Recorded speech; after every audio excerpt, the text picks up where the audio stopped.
The morning sky over New York City turned dark as massive shadows fell across the earth.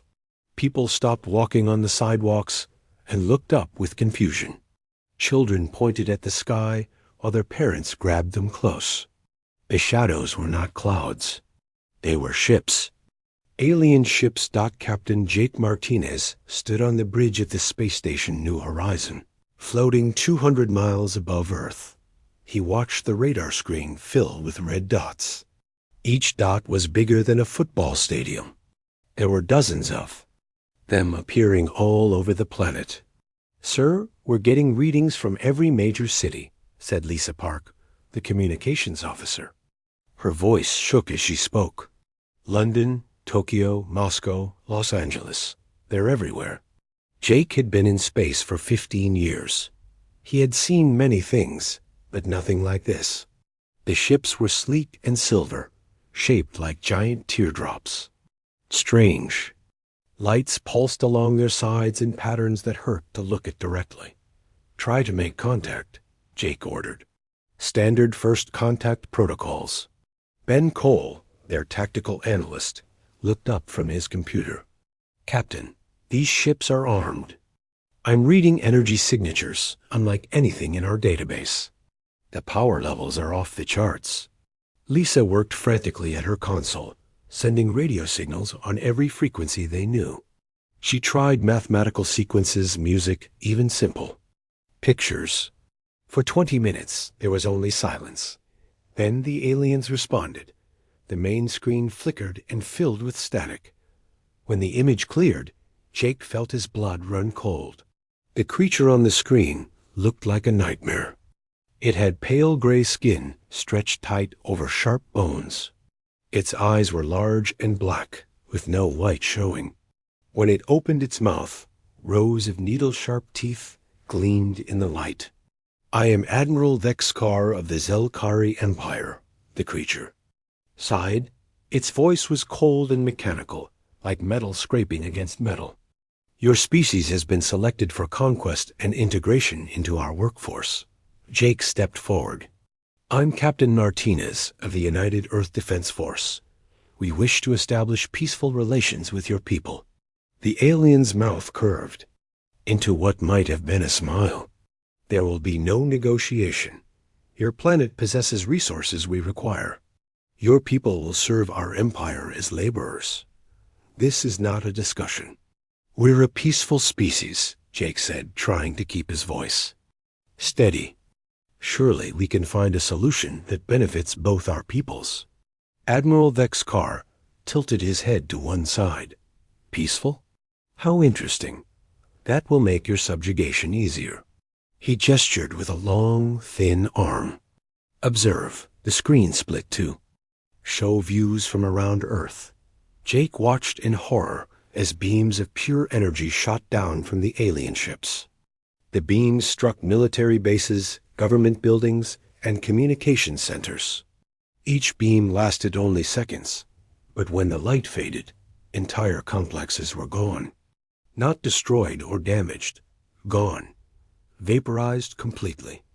The Pentagon in Washington disappeared in a flash of blue light. The naval base at Norfolk vanished next. And military installations in Russia, China, and Britain.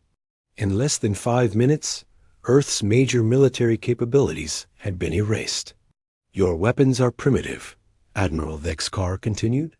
"Your technology is crude. Your military is now effectively neutralized. Resistance is not only futile, it is impossible." Jake felt sick as he watched the destruction. Thousands of people had just died, turned to dust in seconds. "You're monsters," he whispered. "We are efficient," the alien replied. "We have conquered 47 worlds using these methods. Each species initially resists. Each species eventually submits. Your people will follow the same pattern." The screen changed again, showing images from other planets.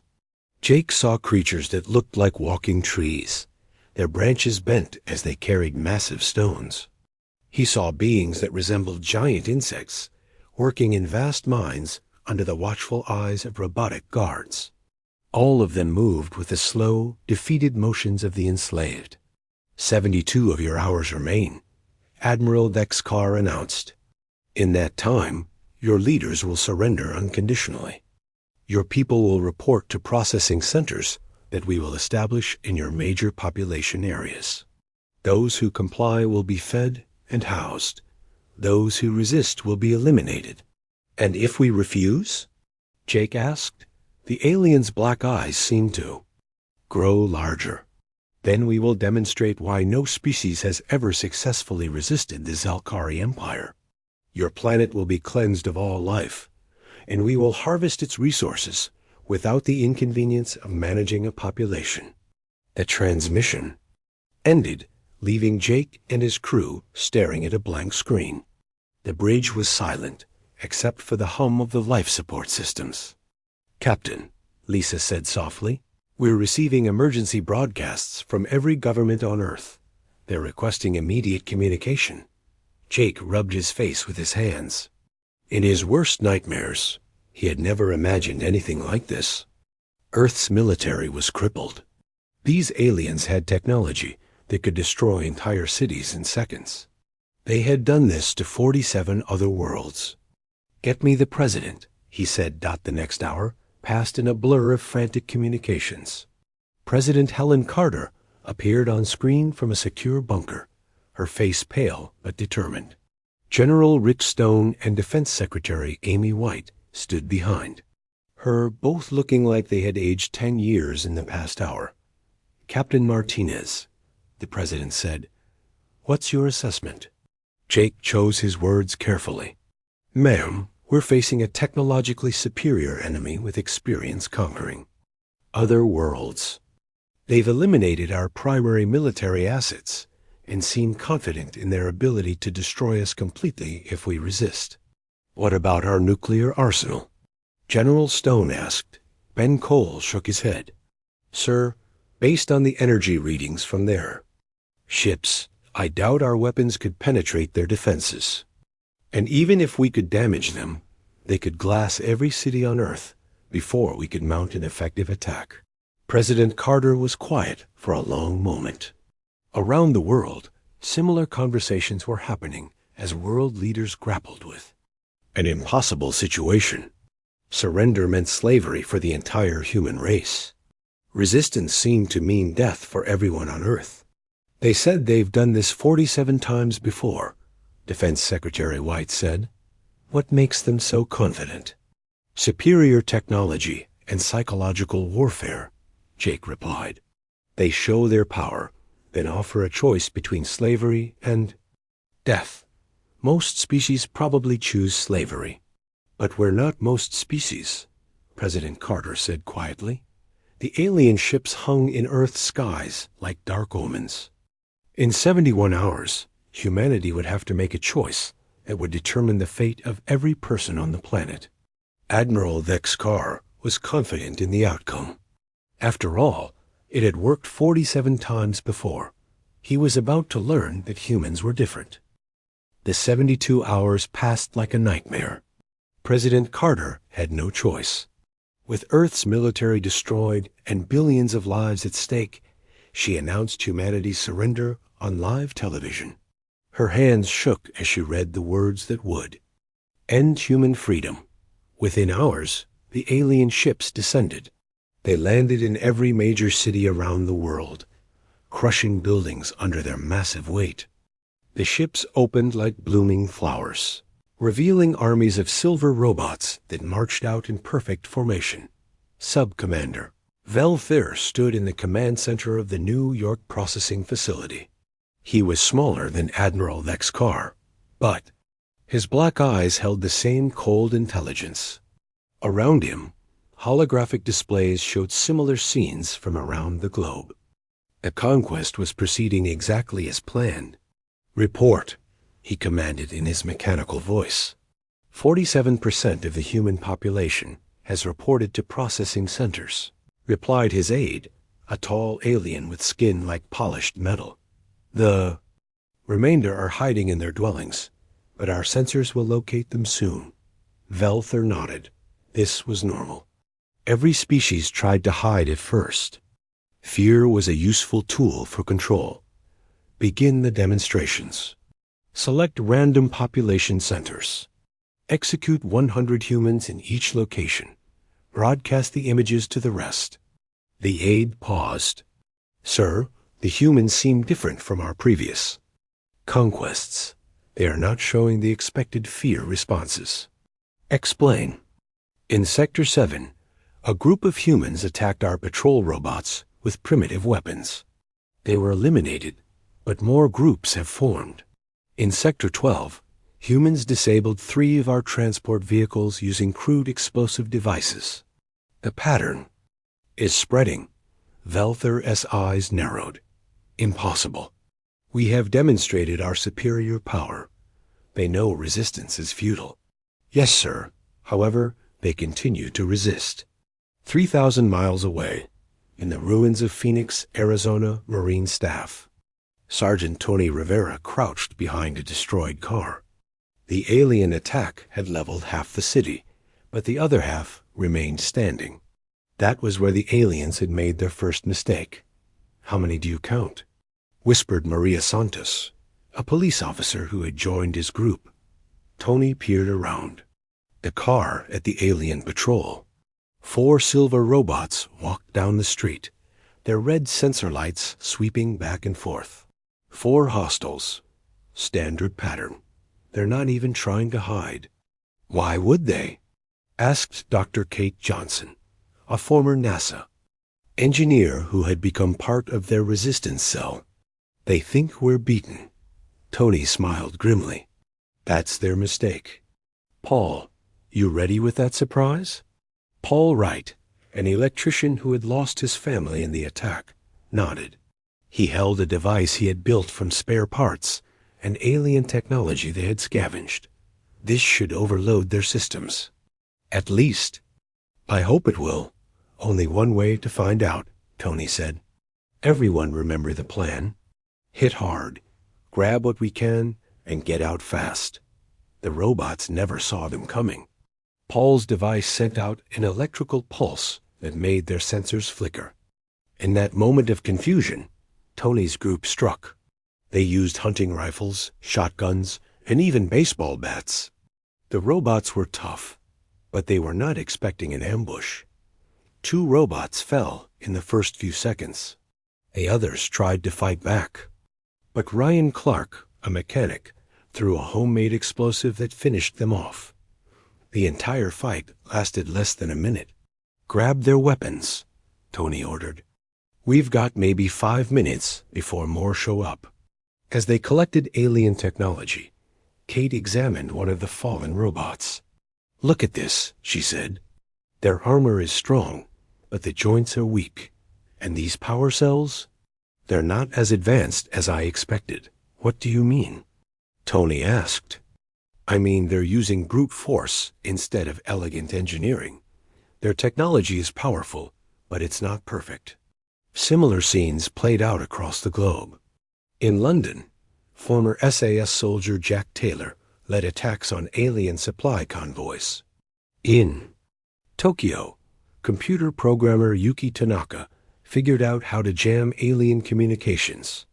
In Snow Paulo, Maria Rodriguez organized civilians into guerrilla cells that struck at night. The aliens had expected fear and submission. Instead, they found anger and determination. Back on the New York command ship, Velther watched the reports.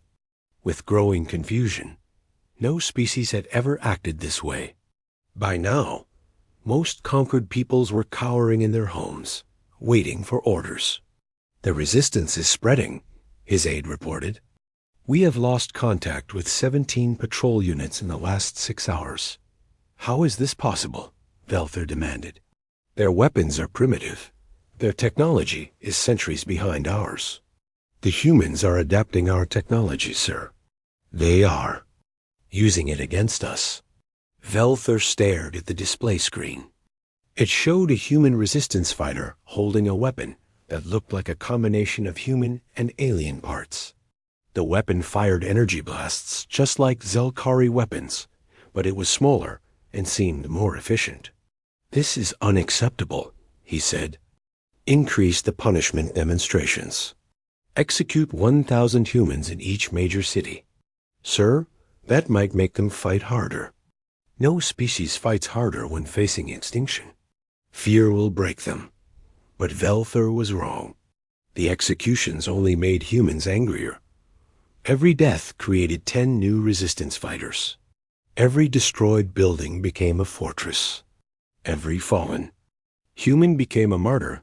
In a hidden bunker beneath Chicago, former Army Colonel Steve Murphy worked with a team of engineers and scientists. They had been studying captured alien technology for weeks, taking it apart piece by piece. "The good news is their stuff isn't magic," Steve explained to his team. "It's just very advanced science. The bad news is they're still way ahead of us." "But we're catching up fast," said Nina Ross, a software developer who had been working on alien computer systems. "Look at this." She showed them a screen filled with alien code. "Their programming is incredibly complex, but it follows logical patterns. I think I can write a virus that will disrupt their systems." "How long?" Steve asked. "Give me 2 weeks and a lot of coffee," Steve nodded. Around the world, other groups were making similar discoveries. Humans were learning fast, adapting alien technology, and finding weaknesses in systems that had conquered 47 worlds. The aliens had made a critical error. They thought conquest was about having better weapons. They had never faced a species that could learn from every defeat, adapt to every challenge, and refuse to give up no matter how hopeless things seemed. 3 months after the invasion, Admiral Vexkar received a report that made him pause. Human resistance was not decreasing. It was growing stronger, more organized, more dangerous. "How many ships have we lost?" he asked. 17 patrol craft, sir. The humans are using our own weapons against us." Vexkar's eyes glowed with anger. "Impossible. No primitive species has ever achieved such results." "Perhaps, sir, these humans are not as primitive as we assumed." The Admiral turned to stare at the blue planet below. For the first time in his long career, he felt something he had never experienced before: doubt. Conquest of Earth was not going according to plan. 3 months had passed since the alien ships first darkened Earth's skies. In a hidden underground facility beneath the ruins of Denver, the human resistance had grown from scattered groups into something the aliens never expected. An organized army. Colonel Steve Murphy stood before a holographic map that showed resistance cells across North America. Red dots marked alien installations. Blue dots showed human strongholds. Green lines connected supply routes that the aliens didn't even know existed. "The situation is better than we hoped," Steve said to the assembled leaders. Jake Martinez had made it to Earth after his space station was destroyed. Tony Rivera had brought fighters from 6 different cities. Nina Ross had teams of programmers working around the clock. "How many cells do we have active?" asked Dr. Kate Johnson. "Over 300 in North America alone," replied Pastor Mike Davis, who had become an expert at moving people and supplies without detection. "Europe reports similar numbers. Asia is catching up fast." Jake studied the map. "The aliens control the cities, but we own everything else. They made a mistake concentrating in urban areas." "That's not their only mistake," Nina said with a smile. She activated a different display that showed alien computer networks. "I've been inside their systems for 2 weeks now. Their security is strong, but it's designed to keep out other aliens." "They never planned for human hackers." Steve leaned forward. "What did you find?" "Their entire command structure runs on networked systems. Every robot, every ship, every weapon is connected. They think it makes them stronger, but it makes them vulnerable," Tony realized. "If we can get into their network, we can turn their own weapons against them," Nina finished. "I've been working with Kate's engineering team. We have a plan. Dr. Kate Johnson activated another display. This one showed detailed schematics of alien technology. We've been studying their equipment for months. Their robots are tough, but they have 3 critical weaknesses. She pointed to different parts of the robot designs. First, their power systems overload if hit with the right electrical frequency. Second, their armor has weak points at the joints.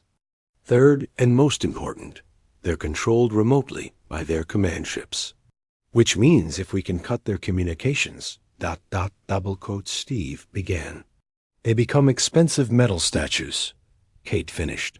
Pastor Mike Davis spoke up. We have people in position around 17 major alien installations. They're waiting for the signal. What about the ships in orbit? Jake asked. Nina's smile grew wider. That's the best part. I've found a way into their main computer network. Not just the ground. Forces. All of them. The room fell silent. Steve stared at her. Are you saying you can hack their entire fleet? I'm saying I already have. I've been inside their systems for a week, just watching and learning. When we're ready, I can shut down their weapons, their shields, even their life support. Tony whistled low. How is that possible? These guys have conquered dozens of worlds. That's exactly why it's possible, Kate explained. They use the same systems everywhere. The same networks, the same software, the same weaknesses. They never had to adapt because no one ever fought back successfully. Until now, Jake said. Steve looked around the room. All right, people. We have one shot at this. If we fail, they'll know what we can do, and they'll adapt. Are we ready? The teams are in position, Mike confirmed. The virus is loaded and ready, Nina added. Weapons and equipment are distributed, Tony reported. Then let's show these aliens what happens when you underestimate humanity. Steve said. The attack began at exactly midnight, coordinated across 6 time zones. It had a simple name that would later become legendary among resistance fighters. Operation Hornet's Nest. In New York, Tony Rivera's team struck the main processing center. They moved like ghosts through the ruins, using alien weapons they had modified and improved. The robots guarding the facility never detected them until energy blasts started cutting through their ranks. Nina, we're in position, Tony whispered into his radio. Virus uploading now, came the reply. In London, Jack Taylor watched alien robots suddenly freeze mid-step as their control signals died. His team emerged from hiding and began methodically destroying the motionless machines. In Tokyo, Yuki Tanaka's hackers took control of alien communication systems and began broadcasting human resistance messages across the city. High above Earth, Nina Ross's virus spread through the Zelkari network like wildfire. Alien ships found their weapons offline. Their shields flickered and died.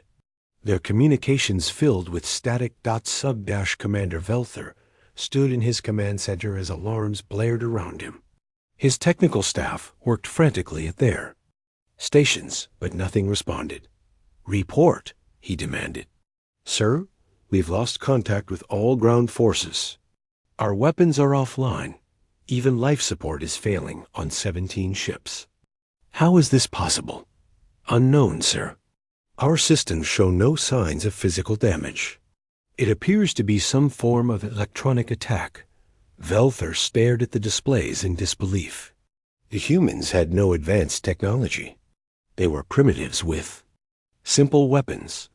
How could they possibly affect Zelkari systems? On the ground, the attacks continued with devastating efficiency. Human teams struck at communications towers, supply depots, and command posts. Without their technological advantages, the aliens found themselves facing an enemy that knew the terrain, understood guerrilla warfare, and refused to quit.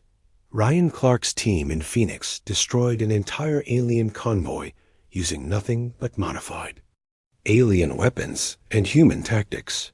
Maria Santos led police officers and civilians in recapturing downtown Los Angeles. Paul Wright's electrical expertise shut down alien power grids across Arizona. The humans moved fast and hit hard. They grabbed alien equipment, rescued prisoners, and disappeared before reinforcements could arrive. When the aliens did respond, they found empty buildings and cold trails. By dawn, the resistance had achieved something impossible. They had won. Admiral Dexcar received the reports with growing horror. In a single night, humans had destroyed or captured equipment worth more than entire planetary conquests. They had rescued thousands of prisoners. They had turned Zelkari technology against the Zelkari themselves. "How many ships did we lose?" he asked. 37 patrol craft destroyed, sir. 12 larger vessels severely damaged. Ground forces. Report 90% casualties. And the humans? Estimated losses are less than 300 fighters. Dexcar felt something he had never experienced in his centuries of conquest. Fear, not for his own safety, but for the success of the mission itself. "Sir," his communications officer reported, "we're receiving a transmission from the human resistance." "Put it on screen." Colonel Steve Murphy appeared on the display. Behind him stood Jake Martinez, Tony Rivera, Dr. Kate Johnson, and Nina Ross. They looked confident, dangerous. "Admiral Dexcar," Steve said calmly, "I think it's time we had another talk.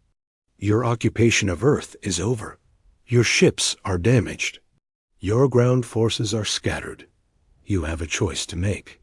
You dare threaten the Zelkari Empire?" Dexcar snarled. "I'm not threatening," Steve replied with a cold smile. "I'm informing. You came here thinking we were weak. You thought we would surrender like all the others. You are wrong." Jake stepped forward. "We've learned from you. We've adapted your technology. We've turned your own weapons against you. And this is just the beginning. What do you want?" Dexcar asked. "Leave," Tony said simply. "Take your ships and go. Never come back.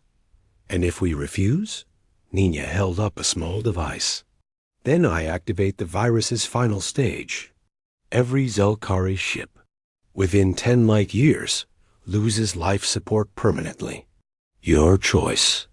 The transmission ended, leaving Dexcar staring at a blank screen. For the first time in his career, he was facing defeat. The humans had done the impossible. They had turned conquest into resistance, slavery into rebellion, and defeat into victory. The Zelkari Empire had never faced an enemy like humanity before. 6 months after the first alien ships arrived, Earth looked completely different. The aliens still had ships in orbit, but they no longer controlled the planet below. Humanity had fought back and won territory that the Zelkari Empire could never reclaim. Luke Patterson stood in what used to be an airplane factory in Seattle. Now it was something much more important.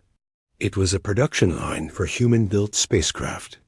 Around him, workers assembled ships that looked like nothing Earth had ever built before. "How many can we produce this week?" asked Grace Kim, the former Special Forces operative who now coordinated strike teams across the Pacific region. 12 fighters and 3 transports, Luke replied, wiping grease from his hands. "The alien metal is stronger than anything we've ever worked with, but it's also easier to shape once you know how." Grace nodded as she watched a test pilot take one of the new fighters through its first flight. The ship moved like a bird, fast and graceful. More importantly, it was armed with weapons that could destroy alien vessels. "The aliens never expected us to build our own fleet," she said. "That's because they never had to fight anyone who could learn from them," Luke replied. "Every other species they conquered just gave up. We got angry and got creative." 3,000 miles away, Colonel Steve Murphy was planning the largest human military operation since the resistance began. His command center was now in a massive underground complex that stretched for miles beneath the Rocky Mountains. "Target assessment," he said to his planning team. Jake Martinez, now wearing Admiral's stripes, pointed to a holographic display of space around Earth. "The aliens have 43 ships left in orbit. They've pulled back their ground forces to defensive positions in major cities. They're scared," observed Dr. Kate Johnson. "For the first time, they're fighting defensively instead of attacking." Tony Rivera studied the tactical displays. Their mistake was trying to hold too much territory with too few forces. Now they're trapped in cities where we can surround them. What about their reinforcements? Steve asked. Nina Ross, who had become Earth's expert on alien communications, shook her head. "That's the interesting part. They've been calling for help for 2 months, but no ships have arrived. I think the Empire is having problems elsewhere." "What kind of problems?" Jake asked. "The kind that happen when word spreads that the mighty Zalkari Empire can be beaten," Nina said with a smile. "I've been monitoring their long-range communications. Other conquered worlds are starting to rebel." Steve leaned back in his chair. "So we're not just fighting for Earth anymore. We're fighting for every world these aliens ever conquered." "That's right," Kate agreed. "And we're winning." The proof came 2 days later when Grace Kim's strike teams attacked a Zelkari stronghold. In Portland, the aliens had fortified 3 city blocks with their most advanced defenses. Energy shields, robot patrols, and orbital support made it seem impossible to capture. Grace led the assault personally, using tactics that no military academy had ever taught. Her teams moved through the sewers, emerged inside the alien perimeter, and struck from directions the defenders never expected. "Team 1, move on the shield generator," she commanded through her radio. "Team 2, take out their communication array. Team 3, with me on the command center." The battle lasted 6 hours. When it ended, the humans had captured not just the stronghold, but 3 intact alien ships and enough equipment to outfit 100 more fighters. Sub-Commander Velther was not among the survivors. He had died fighting, still unable to believe that primitive humans had outmaneuvered his superior technology.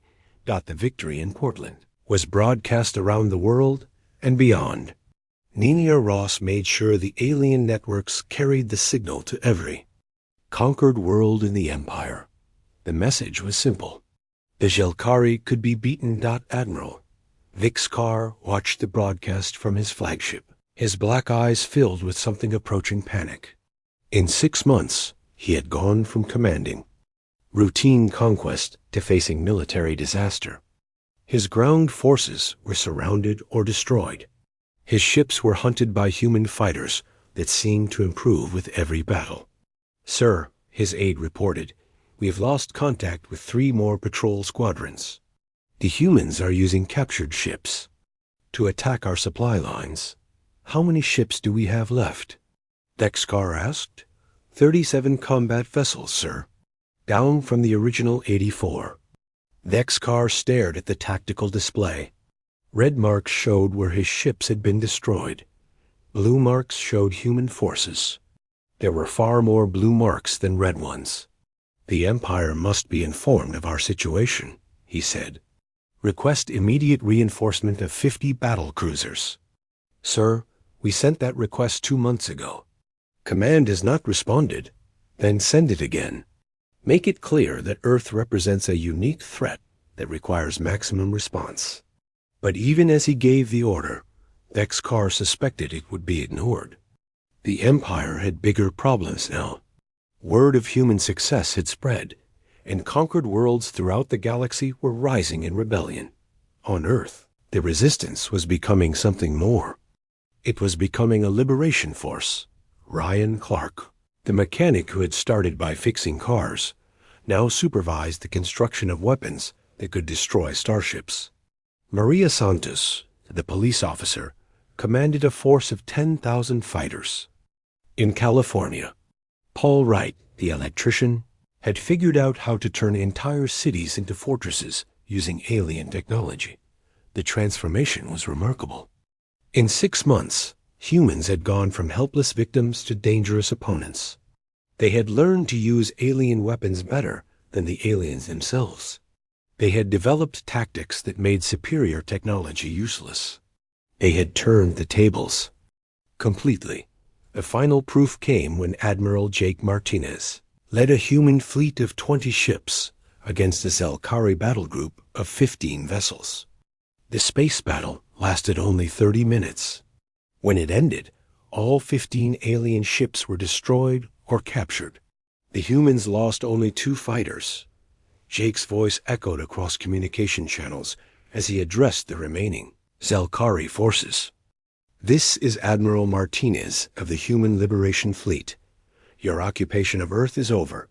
Your military is defeated. You have one chance to survive." Admiral Vexkar's voice replied, filled with desperate anger. "The Zelkari Empire has ruled the galaxy for 1,000 years. We will not be defeated by primitives." "You already have been," Jake said calmly. "Look around you. Count your ships. Count your surviving forces. You came here to conquer us. Instead, you've given us the tools to free every world you've ever enslaved.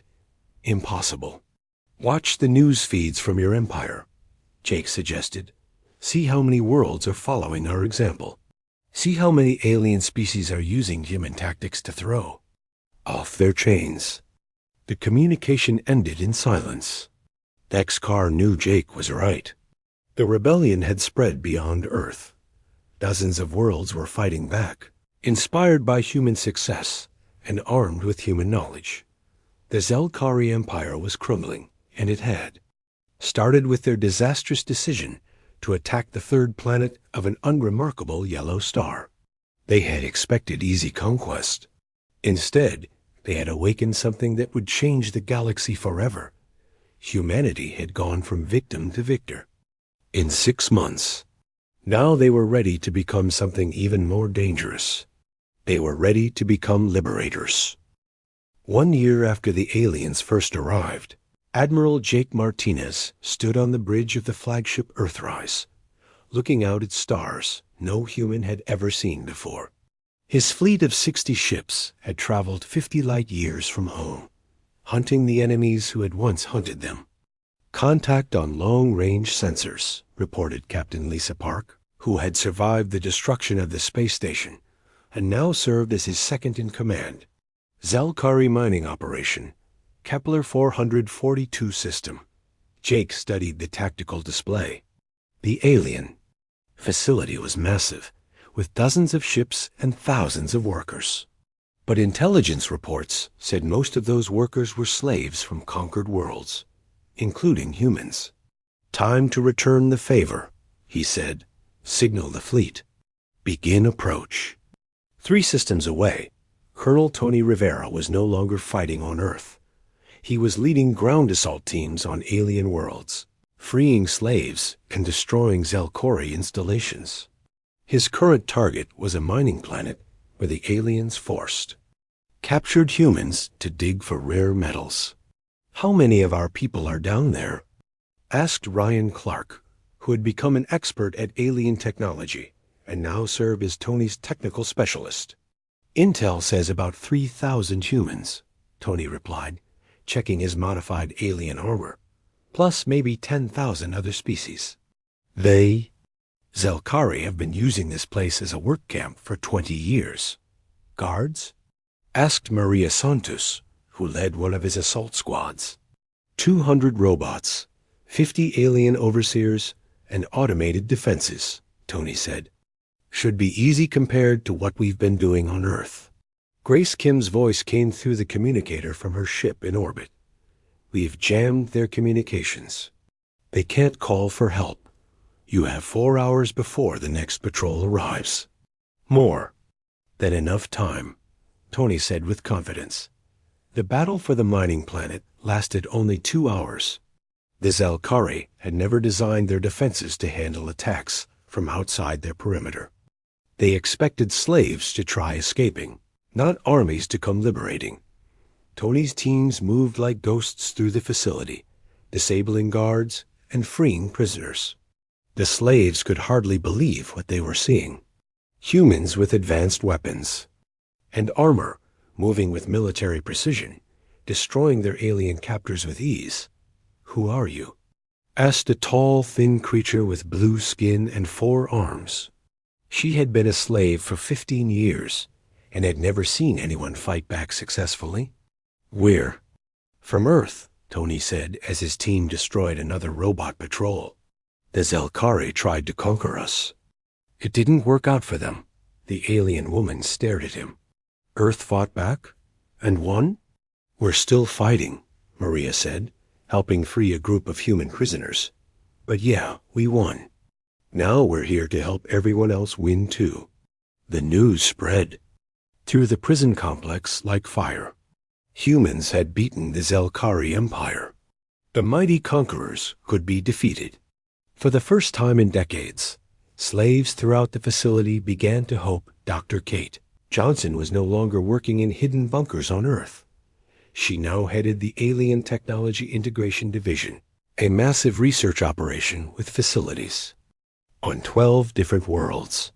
Her latest discovery would change everything. "The Empire is much weaker than we thought," she explained to the Liberation Council via holographic communication. President Helen Carter listened from Earth, while Admiral Jake broadcast from his flagship, and Colonel Steve Murphy coordinated from the mobile command base. "How weak?" asked President Carter. "Think of it like a house of cards," Kate said. "It looks strong from the outside, but it's actually very fragile. The Zelkari control their empire through fear and superior technology. When that breaks down, everything collapses." She activated a galactic map that showed the Zelkari Empire. Red areas marked Zelkari control. Blue areas showed active rebellions. It was a lot more blue than red. 47 worlds are now in open revolt, Kate continued. Another 60 are showing signs of unrest. The Empire is sending all available forces to contain the rebellions, which means they're pulling troops away from stable worlds, which creates more opportunities for rebellion, Steve realized. Exactly. It's a cascading failure. Every world we liberate makes 2 more rebellions possible. Nina Ross, now head of Galactic Communications, added her report. "I've been in contact with resistance groups on 30 different worlds. They're all asking for the same thing: human military advisors, human weapons, and human tactics. We're not just fighting a war anymore," Jake said from his ship. "We're leading a revolution." The revolution was spreading faster than the Zelkari could respond. On the fortress world of Vex Prime, alien slaves used human-designed weapons to overwhelm their guards. On the agricultural planet New Harvest, workers followed human tactics to capture the entire food production system. On the industrial world Metal Station 7, factory slaves turned their tools into weapons and fought their way to freedom. Each victory was broadcast across the galaxy by Nina's communication network. Each success inspired 10 more rebellions. The Zelkari Empire, which had ruled through fear for 1,000 years, found fear working against them. Admiral Vexkar stood in the ruins of his command center on the planet Zelkar Prime. His home world was under siege. Human ships had appeared in the system 3 days ago, accompanied by vessels from 24 liberated worlds. The combined fleet was larger than anything the Empire could field. "How many rebels do we face?" he asked his surviving aide. "Current count is over 400 ships, sir. They're led by human Admiral Martinez, but the fleet includes vessels from every major species in the sector." "And our reinforcements?" "None available, sir. Every battle group is engaged fighting rebellions. Command estimates we face active resistance on over 60% of our worlds." Dexkar felt the weight of complete failure. 1 year ago, he had commanded the conquest of a primitive world. Now that same world was leading a galactic revolution that threatened to destroy everything his people had built. "Sir," the aide continued, "we're receiving a transmission from the human fleet." Jake Martinez appeared on the communication screen. Behind him stood representatives from dozens of species. All of them had been slaves of the Empire. All of them were now free. "Admiral Vex Carr," Jake said formally, "I'm here to discuss the terms of your surrender." "The Zelkari Empire does not surrender," Vex Carr replied, though his voice lacked conviction. "The Zelkari Empire no longer exists," Jake said calmly. "Look at your tactical displays. Count your remaining worlds. You control maybe 30 planets, out of an empire that once spanned 300. We will fight to the last ship.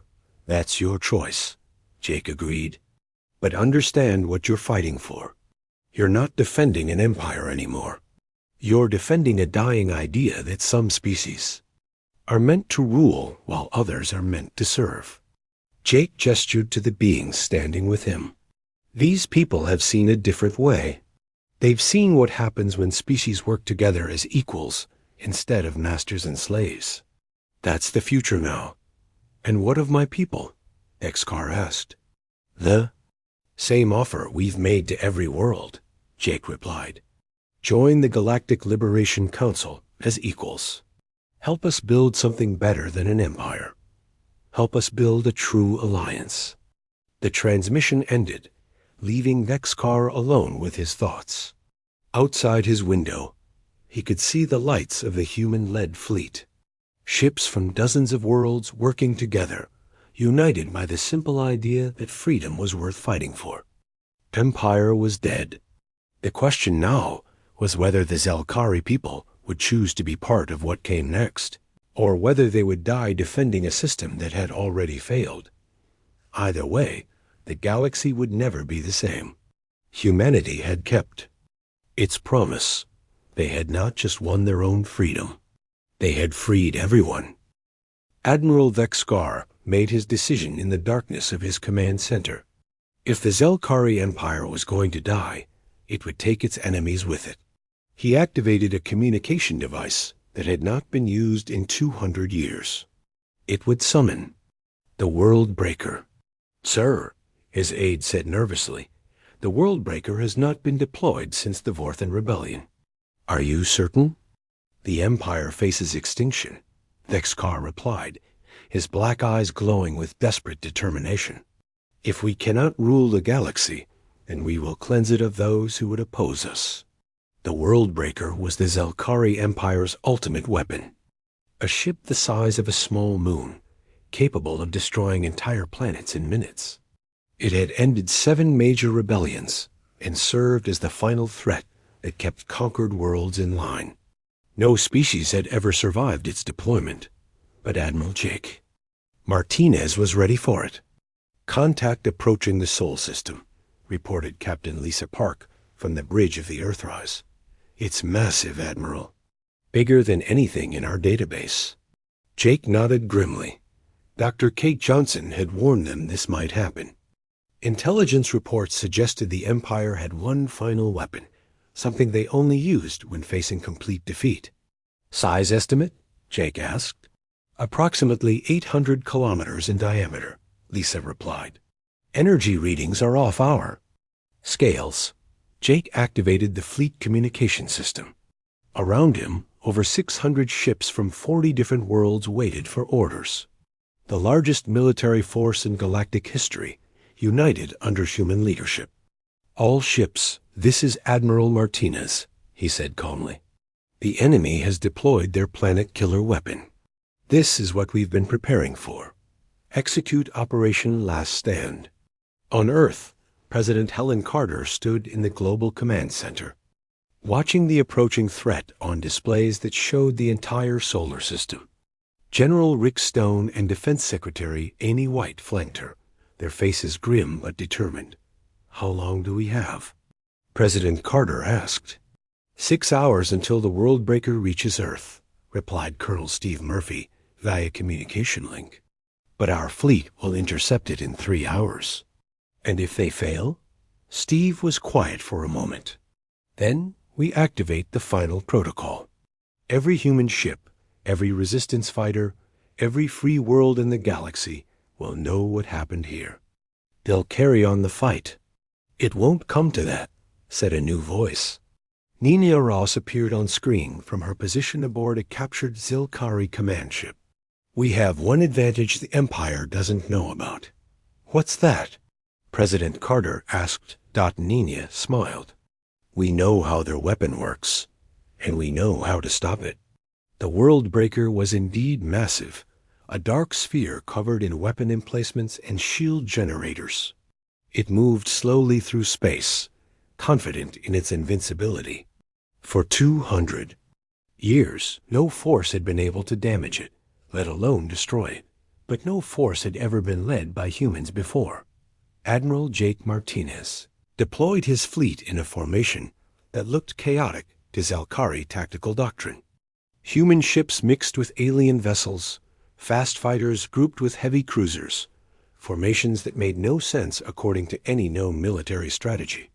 They're spreading their forces, observed the World Breaker's commander, General Zekhan.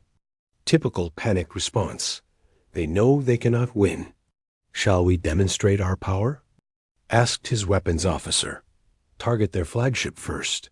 The humans need to see their leader die. But when the massive weapon fired its planet-killing beam, the human fleet was no longer where it had been. Every ship had moved simultaneously, following a pattern that seemed random, but was actually precisely coordinated. The beam missed everything.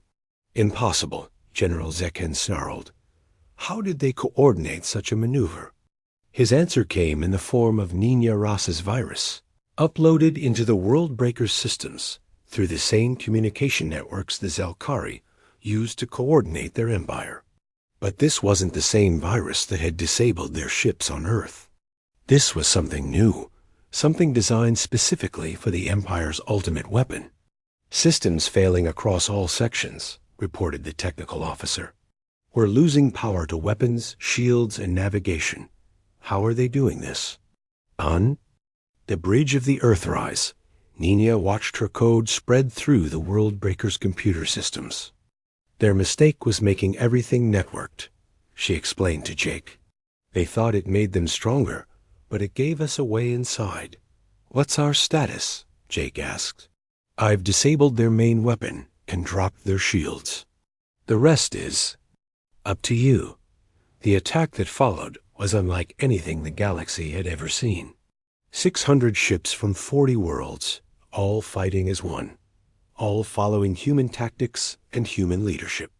They swarmed the massive weapon like angry insects, striking at weak points that human engineers had identified from captured technical data. Tony Rivera led boarding parties that fought through the World Breaker's corridors. Grace Kim's special forces disabled critical systems. Ryan Clark's technical teams turned the ship's own weapons against its crew. Luke Patterson's pilots destroyed the vessel's fighter bays before the defenders could launch. The battle lasted 4 hours. When it ended, the Empire's ultimate weapon was a drifting hulk, its crew dead or captured, its systems destroyed beyond repair.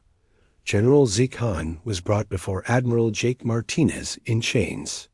You have won this battle, he said with bitter pride. But the Empire has other weapons. Other worlds will rise to crush your rebellion. No, they won't, Jake replied calmly. Because there is no Empire anymore. He activated a galactic communication array broadcasting on every frequency the Zalkari had ever used.